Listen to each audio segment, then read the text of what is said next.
This is Revathi. Video చూస్తున్న వారికి likes, కామెంట్స్‌తో support చేస్తున్న వారికి థ్యాంక్ యూ సో మచ్.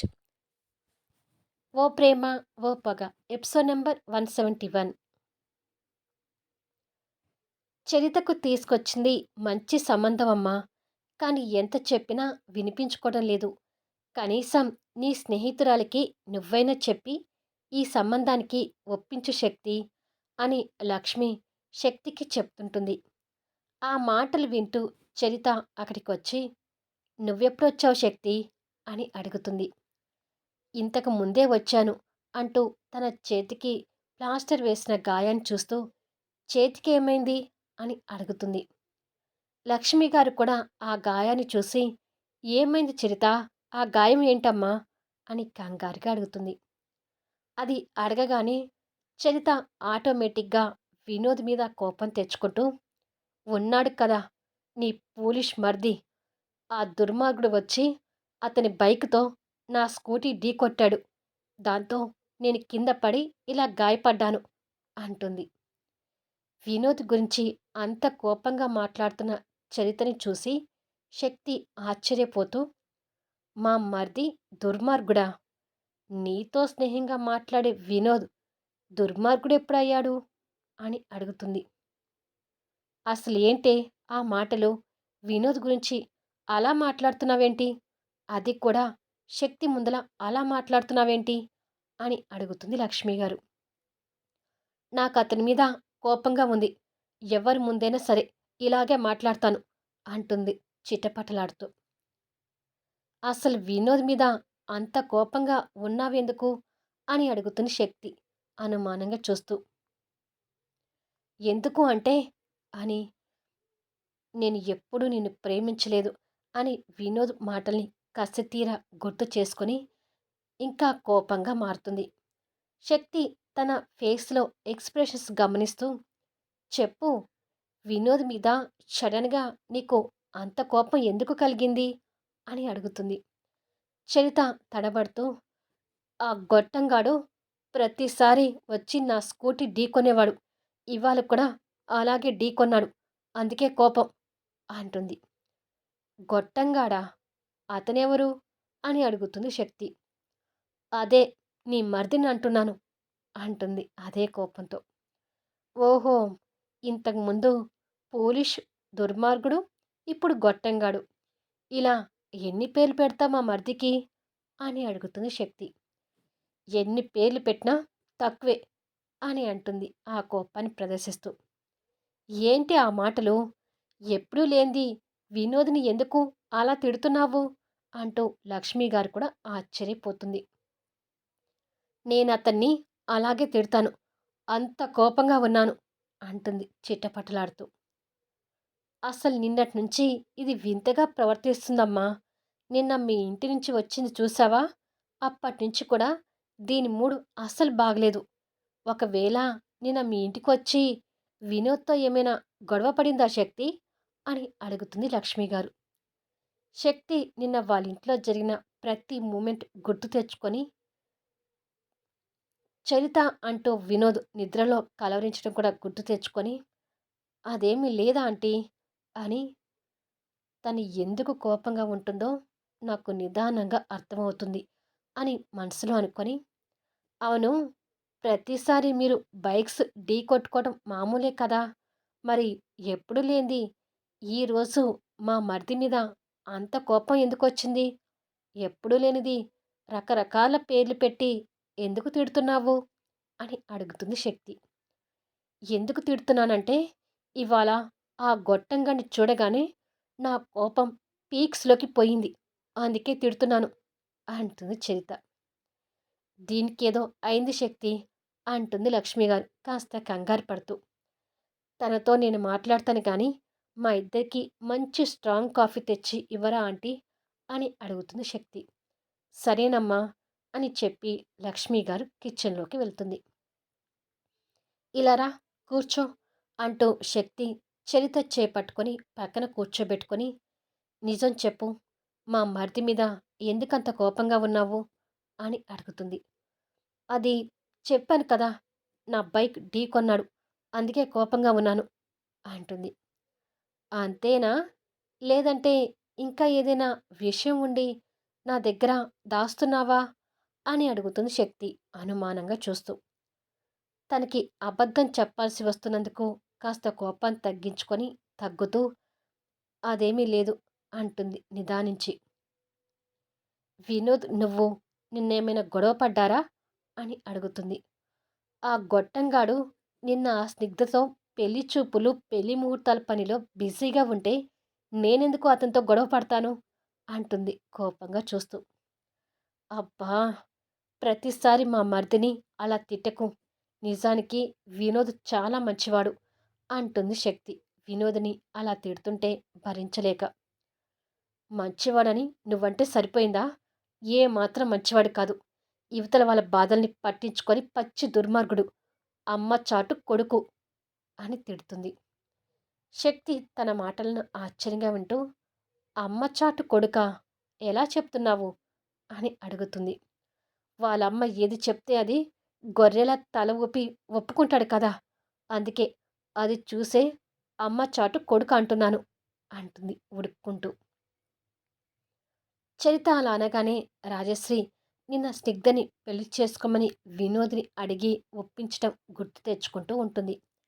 ఇంతలో లక్ష్మి గారు వాళ్ళకి కాఫీలు తీసుకొచ్చి అందించి, "పొయ్యి మీద పాలు పెట్టానమ్మా. అవి పొంగుతాయేమో చూసుకోవాలి. మీరు మాట్లాడుతూ ఉండండి" అని చెప్పి వెళ్ళిపోతుంది. శక్తి కాఫీ తీసుకుని సిప్ చేసి, "అది సరే, మా మరిదిని తర్వాత రకరకాల పేర్లు పెట్టి తిట్టొచ్చు గానీ, ఆంటీ నీకు మంచి సంబంధం తెచ్చిందంట కదా! ఆ సంబంధానికి ఎందుకు ఒప్పుకోవడం లేదు?" అని అడుగుతుంది. "నాకిప్పుడు ఇంట్రెస్ట్ లేదు. అందుకే వద్దని చెప్పాను" అని సమాధానం ఇస్తుంది. "ఎందుకు ఇంట్రెస్ట్ లేదు?" అడుగుతుంది శక్తి. "ఎందుకంటే ఏం చెప్పను? నాకు ఇంట్రెస్ట్ లేదు అంతే" అని అంటుంది తడబడుతూ. తన తడబాటుని చూస్తూ, "ఎవరినైనా ప్రేమించావా?" అడుగుతుంది శక్తి. ఆ ప్రశ్నకి చేత కంగారుగా చూస్తుంటుంది. తనలా కంగారు పడటం శక్తి గమనిస్తూ, "నీ మనసులో ఎవరైనా గొట్టంగాడు, దుర్మార్గుడు, పోలీస్ లాంటి వాళ్ళు ఎవరైనా ఉండి వద్దంటున్నావా?" అని అడుగుతుంది. తన మాటలకు తడబడుతూ, "అదేం లేదు. నా మనసులో ఎలాంటి గొట్టంగాడు లేడు, పోలీసు లేడు, దుర్మార్గుడు లేడు" అంటుంది. చరిత అలా అంటుంటే తన కోపాన్ని శక్తి గమనిస్తూ ఉండగా లక్ష్మి గారు బయటకొస్తుంది. ఆంటీ, మరో వారం రోజుల్లో మా మరిది పెళ్లి ఉంది కదా! ఈ వారం రోజులు చరితని మా ఇంటికి తీసుకువెళ్తాను అంటుంది. నేను మీ ఇంటికా? నేనెందుకు? అని అడుగుతుంది చరిత. వినోద్ పెళ్లి అని నీకు తెలుసు కదా! నువ్వొస్తే నాకు పెళ్లి పనులకి కాస్త తోడుగా ఉంటావు అంటుంది శక్తి. నేను రాను అంటుంది చరిత. నువ్వొస్తున్నావు అంతే అని శక్తి అనగా, పెళ్ళికి ఎక్కువ రోజులు లేవు కదా చరిత! వెళ్ళి తనకు సహాయంగా ఉండు అంటుంది లక్ష్మి గారు. నేను సహాయంగా లేకపోతే వాళ్ళ పెళ్లి కాకుండా పోదు కదా అమ్మా! అంటుంది చిరాకు పడుతూ. సహాయానికి రమ్మంటే బిల్డప్ ఇస్తున్నావేంటి చరిత? అంటుంది శక్తి. బిల్డప్ కాదు. మీ ఇంటికి రావడం నాకిష్టం లేదు అంటుంది చరిత. ఎందుకిష్టం లేదు? ఇంతకుముందు నా కోసం రోజుల తరబడి అక్కడ ఉన్నావు కదా! ఇప్పుడేమైంది? అడుగుతుంది శక్తి. అప్పుడు వేరు. కానీ ఇప్పుడు మాత్రం నేను రాను అంటుంది. నువ్వు రావాలి. వచ్చి తీరుతున్నావు. అంతే అంటుంది శక్తి. ప్లీజ్ శక్తి, నేను రాను అంటుంది. నువ్వేంటి వచ్చేది? నేను నిన్ను లాక్కుపోతాను అని చెప్పి, ఆంటీ, దీని బట్టలు సర్దుదాం పదండి అని చెప్పి శక్తి చరిత రూమ్‌లోకి వెళ్తుంటే లక్ష్మి కూడా వెళ్ళి చరిత బట్టలు తీసి ఇస్తుంటుంది. శక్తి వాటిని బ్యాగ్‌లో ప్యాక్ చేస్తుంటే చరిత లోపలికొచ్చి, "ఎందుకు శక్తి నన్ను బలవంతం చేస్తావు?" అని అడుగుతుంది. నిన్న నా కూతురిని చూస్తానని వచ్చావు. నా కూతురింటికి రాకముందే వెళ్ళిపోయావు. అసలు ఎందుకొచ్చావో, ఎందుకు వెళ్ళిపోయావు నాకు అర్థం కావడం లేదు కానీ, ఇప్పుడు మాత్రం పెళ్లి చేసుకోవడానికి నువ్వు రావాల్సిందే అని అంటుంది. లాస్ట్ డైలాగ్‌కి చరిత, లక్ష్మి ఆశ్చర్యంగా చూస్తుంటే, అదే వినోద్ పెళ్ళికి రావాల్సిందే. ఇంక నువ్వేం మాట్లాడకు. ఇంక నీకు నో డైలాగ్స్ అంటూ చరిత మూతిని లాక్ చేసి బట్టలు ప్యాక్ చేస్తుంటుంది శక్తి. ఆఫీస్‌లో సామ్రాట్ ఎదురుగా చంద్రమౌళి కూర్చొనుంటాడు. "దేనికి సామ్రాట్ నన్ను రమ్మన్నావు?" అని అడుగుతాడు చంద్రమౌళి. "అసలు శక్తి మీ కన్న కూతురేనా?" అని అడుగుతాడు సామ్రాట్. ఆ మాటలకి కంగారు పడుతూ, "అదేంటి అలా అంటున్నావు? నా కన్న కూతురే" అంటాడు తడబడుతూ. "మరెందుకు చిన్నప్పటినుంచి శక్తిని మీరు బాగా చూసుకోలేదు?" అని అడుగుతాడు.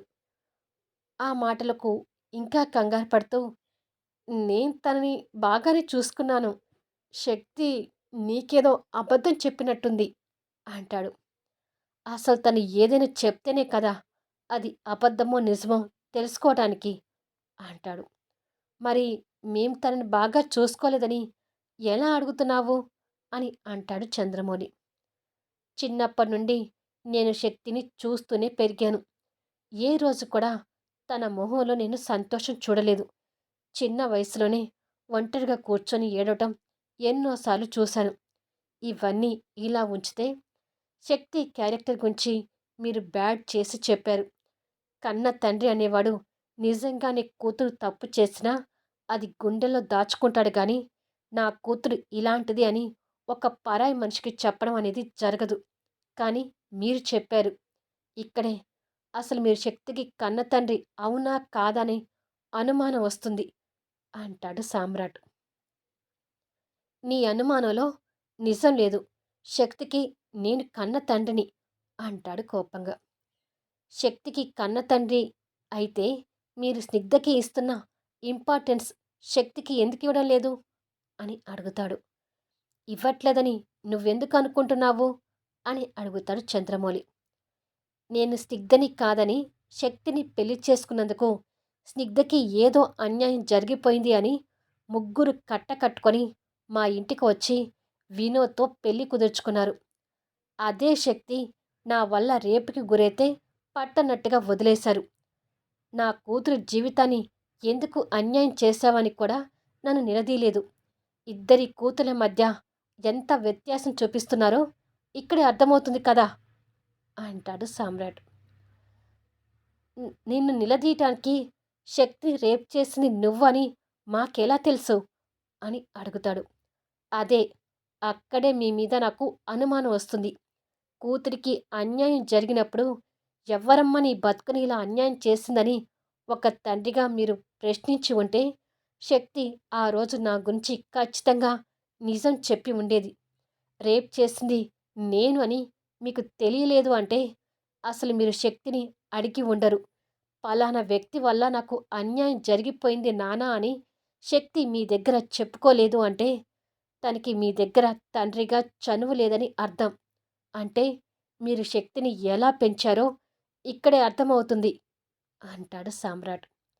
సామ్రాట్ మాటలకు చంద్రమౌళి నీళ్లు నములుతూ, "అదేమి లేదు సామ్రాట్. శక్తి అంటే నాకు చాలా ఇష్టం" అంటూ నటిస్తుంటాడు. "మా ఇంటికి వచ్చి శక్తిని కనీసం మాట వరుసకైనా పలకరించని మీరు శక్తి అంటే మీకు ఇష్టమని చెప్తున్నారా?" అని అడుగుతాడు. అతని దగ్గర మాటలు లేక మౌనంగా ఉంటాడు. "అసలు శక్తి క్యారెక్టర్ లేని అమ్మాయని మీ కూతురు గురించి మీరు అలా ఎలా నీచంగా మాట్లాడగలిగారు?" అని అడుగుతాడు. "మేము నీచంగా మాట్లాడడం కాదు సామ్రాట్. అప్పటికే శక్తి భరత్‌ని ప్రేమిస్తుంది" అంటాడు చంద్రమౌళి. "భరత్‌ని ప్రేమించిందని మీరు నాకు చెప్పలేదు. తన బిడ్డకి తండ్రి ఎవరో తనకే తెలీదు. ఎంతమందితో సంబంధాలు పెట్టుకుందో అని చాలా నీచంగా చెప్పారు. అప్పుడు శక్తి మీద నాకున్న ద్వేషంతో మీరు చెప్పింది నిజం అనుకొని నేను కూడా శక్తిని పట్టుకొని తన క్యారెక్టర్ గురించి ఎంతో నీచంగా మాట్లాడి తప్పు చేశాను" అంటాడు సామ్రాట్. సామ్రాట్ మాటలకు చంద్రమౌళి కంగారు పడుతూ నీళ్లు నములుతుంటే, "ఇంతకీ శక్తి వాళ్ళ అమ్మగారికి సంబంధించిన ఆస్తుల గురించి కోర్టులో కేసు నడుస్తుందని చెప్పారు కదా! అది ఏమైంది?" అని అడుగుతాడు. "అది ఆ ఆస్తులు నా సొంత ఆస్తులు కాబట్టి కేస్ మేమే గెలిచాము. ఆస్తులు మాకే వచ్చాయి" అంటాడు. "అవునా? అని ఆశ్చర్యంగా అడుగుతాడు సామ్రాట్. అవును. మా ఆస్తులు మేం గెలిచాము అంటాడు చంద్రమౌళి. అవి మీ ఆస్తులు అయ్యుండి మీకు సొంతమైతే పర్వాలేదు. అలా కాకుండా అక్కడికి కూడా మీరు శక్తికి అన్యాయం చేసి ఆస్తులు గుంజుకొని ఉంటే మాత్రం మీ కుటుంబంలో ఎవ్వరిని వదలను అంటూ సీరియస్ వార్నింగ్ ఇస్తాడు. ఆ మాటలకు చంద్రమౌళి కంగారు పడుతుంటాడు. ఇక వెళ్ళండి అంటాడు సామ్రాట్ అతన్ని కోపంగా చూస్తూ. సరే అని చెప్పి వచ్చిందే అవకాశం అనుకొని చంద్రమౌళి అక్కడి నుంచి జారుకుంటాడు. చంద్రమౌళితో మాట్లాడిన తర్వాత సామ్రాట్ ఇంకా అనుమానపడుతూ అసలు స్నిగ్ధని వినోద్‌కి చేసుకోవడం కరెక్టేనా? లేదంటే ఏదైనా తప్పటడుగులు వేస్తున్నామా? అని ఆలోచిస్తూ ఉండగా వినోద్ దగ్గర నుంచి కాలొస్తుంటుంది. ఆ తర్వాత ఏం జరుగుతుందనేది నెక్స్ట్ వీడియోలో చూద్దాం. ఈ వీడియో ఎలా ఉంది అనేది కామెంట్స్‌లో తెలియచేయండి. అలాగే లైక్స్ ఇచ్చి సపోర్ట్ చేయండి. మరొక ఛానల్ అయిన రైటర్ రేవతి ఛానల్‌లో మాంగళ్య బంధం అనే వీడియోస్ కూడా తప్పకుండా చూడండి.